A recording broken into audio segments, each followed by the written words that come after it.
when you're cooking, you have to be very mindful, very gentle, very demure.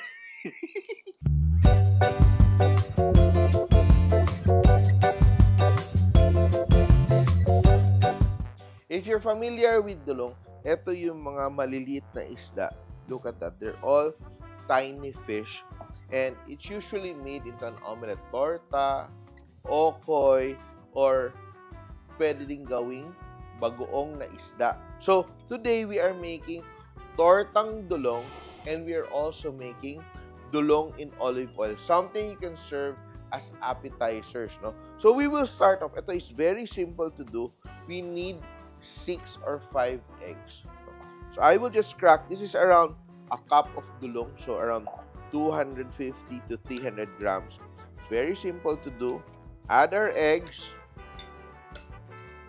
Yan. Ito, masarap to siya. Especially pag masarap inyong sausawa, no? Make a very delicious suka, which we will make later. Yan.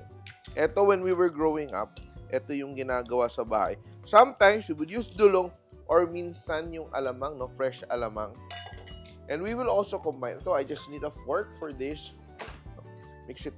You can even add more eggs here if you want. Ito, konting dulong, sobra mong daming nagagawa. No?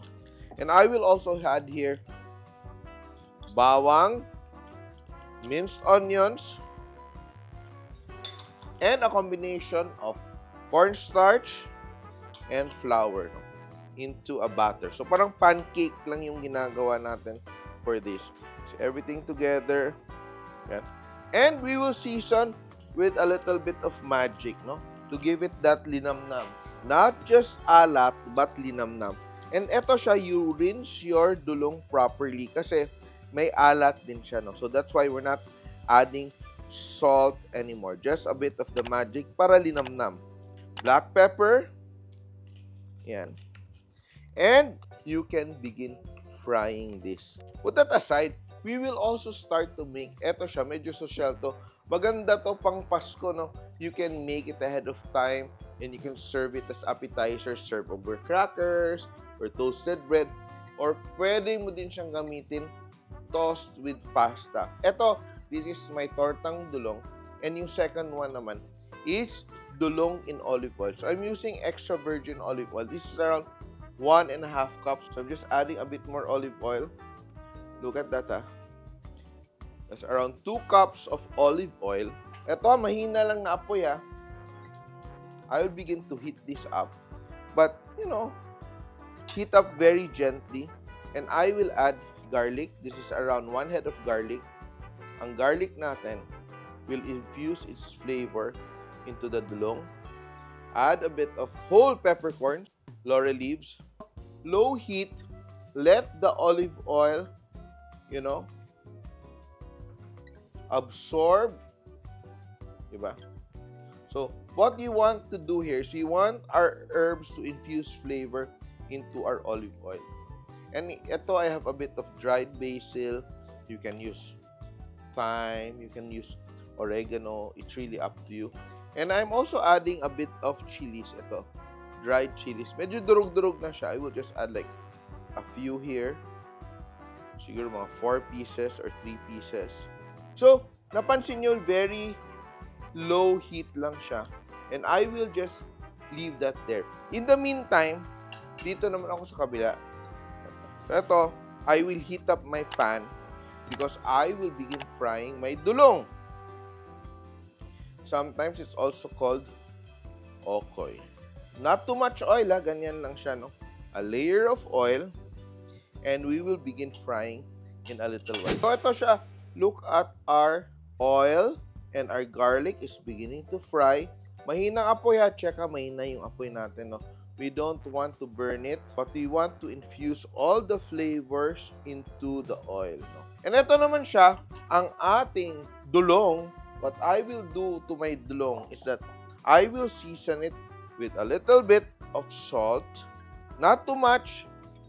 Lalagyan ko din siya ng Maggi, magic sarap, para konting linamnam, and a bit of vinegar, no? The vinegar. So, para siyang Spanish sardines, pero dulong siya. So, Spanish dulong. Parang ganun yung concept niya.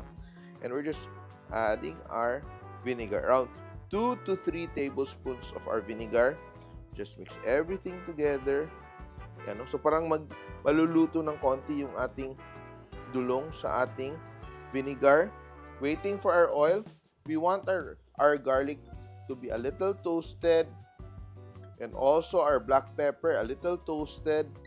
Then, you can smell the aroma of the dried basil, of the laurel leaves. There's a bit of spice from our dried chilies. And malalaman mo yung garlic mo na paluto na siya because it's already floating, lumulutang na siya, no? And you can bottle this. No? It's going to be so nice if you bottle it, give it as gifts. Now, we will turn off the heat. Mainit pa rin yung oil. Then now, I will add my dulong. Mabilis yan maluto. No? Stir, stir, stir. And I will use my whisk. I will just break the dulong apart. And this is practically done. So good. And you can put it in bottles. Let it cool down. Be sure to sterilize your jars. Or you can sterilize it with the dulong already inside. Maganda to pang gifts. And ako, ang daming buong black pepper. Yan ang masarap when you bite into it. And that is our first recipe. Our dulong in olive oil. Pwedeng pang negosyo. This is so masarap. And now, I'll begin to fry my tortang dulong. Spoonful. And fry. Manipis lang, no?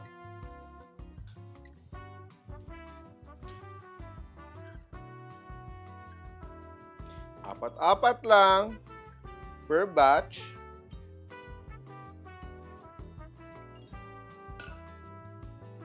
Yan. Kayo, ano pa yung ibang luto nyo sa dulong? If you are familiar with dulong and you've been eating dulong, may iba pa bang recipe na gumagamit ng dulong? Ganda, di ba? Kaya, when you're cooking, you have to be very mindful, very gentle, very demure. Ba't ganun lang, oh? Para inyong luto maganda, no? Ingat-ingat lang tayo sa pagluto. And one thing you can do with this is you can also cook it ahead of time and refry it before serving. Mas magiging crispy siya. Sobrang sarap niya. So if you're liking this recipe, very traditional, old-style recipes, we're trying to recreate the our channel, please subscribe to the Chef Tattoo YouTube channel. So ito siya, what you can do, pwedeng ganito lang yung pagkaprito, and you can refry it before serving. Kahit deep fry, diretso hulog mo na, it's going to fry until it's crispy. After maprito to, we will make a very delicious sausawan to go along with our dulong. Last na batch na ng ating dulong. Fry, fry, fry. And now, we will start with our masarap na sausawan. Don't cry when you are chopping your onions. Just work very fast. The fumes won't have time to reach your eyes. And I'm also adding to this bowl bawang. Masarap din maraming bawang. And ito, pipino. And I will just season with patis. And I will also add a little bit of sugar to balance. Ito lang pang balance lang ng konti. Perfect flavor, perfect blend. Let it sit for a while. Magbabago yung kulay nating suka because the red onion will give it a nice pink, purple-like color. In the middle, ito siya. You can also add here capers, green olives, or black olives, which I will do kasi I love olives. Oh, di ba? But I will taste. Ito, 1 piece of dulong. Tortang dulong. Kayo, I'm sure, kayo, natatakam na kayo. Napaka-simple. Very, very normal na ulam to dati. Ngayon, hindi ko na nakikita. Oh, kasi ito siya. Ano siya eh. I am happy. And ito siya. May bubo. Ito yung masarap, yung buong pepper. the explosion of spice. These are recipes that are slowly getting lost because nagiging mas rare ang kumuha ng dulong. Di ba? So tayo, whenever we have the chance to have it, take care. Do not waste it. Do not abuse. Kasi ito siya, if this will be lost, mawawala din yung tradition. Kaya try these recipes. If you can, let your children experience it. But also remember, do not overfish. Do not waste. Kasi our natural resources are not endless. Ang ating tortang dulong and dulong in olive oil. Simple!